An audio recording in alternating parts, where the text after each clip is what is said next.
Hello everyone, welcome to my channel. Daily word సిరీస్లో ఈరోజు 76 to 80 వర్డ్స్ని డిస్కస్ చేద్దాం. Let's start our video. Adamant is a adjective refusing to be persuaded or to change one's mind, అంటే మొండితనం చేయడం అని అర్థం అనమాట. అడామెంట్ అంటే మొండిగా ఎవడు చెప్పింది వినకపోవడం అనమాట. Disputes their protests CM remained adamant about his decision. ఓకేనా, ఎన్ని గొడవలు ఎన్ని ప్రొటెక్షన్లు జరిగినా కూడా మన సీఎం ఏం చేశాడంటే తన మాటని మార్చుకోలేదు, అంటే తన మాట మీదనే ఉన్నాడు, మొండిగా అని అర్థం అనమాట.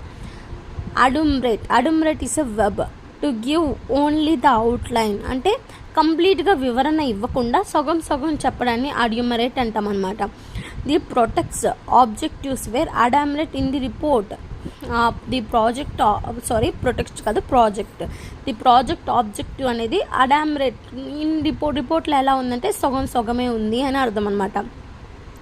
Aegis is a noun to protection, backing or support of a particular person or organization. Head కింద పని చేయడాన్ని ఏజీస్ అంటాం అనమాట.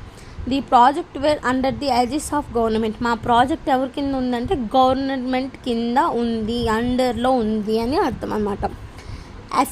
Affidavit is a noun, a written statement confirmed by oath or affirmation for use and evidence in court. అంటే నేను చెప్పింది నిజమే అని చూసింది చెప్పడం, అంటే కోర్టులో సాక్షులు ఏం చేశారంటే నేను చూసింది చెప్తున్నాను, నేను చెప్పేదంతా నిజమే అని భగవద్గీత మీద ప్రమాణం చేసి చెప్తారనమాట.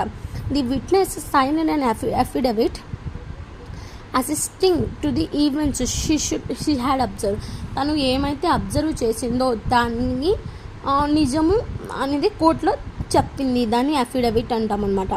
ఎగ్నోస్టిక్ is a adjective, not knowing or not having any opinion about whether something is a true, good, correct, అది ట్రూవా గుడ్డా చేయాలా వద్దా అని ఒక ఐడియా లేకపోవడాన్ని అగ్నోయిస్టిక్ అంటాం అనమాట. She remained agnostic on the question of whether to join in the war. తను వార్లో జాయిన్ అవ్వాలా లేదా అని ఒక ఐడియా తనకి లేకపోవడాన్ని అగ్నోయిస్టిక్ అంటాం అనమాట. Okay, thank you for watching.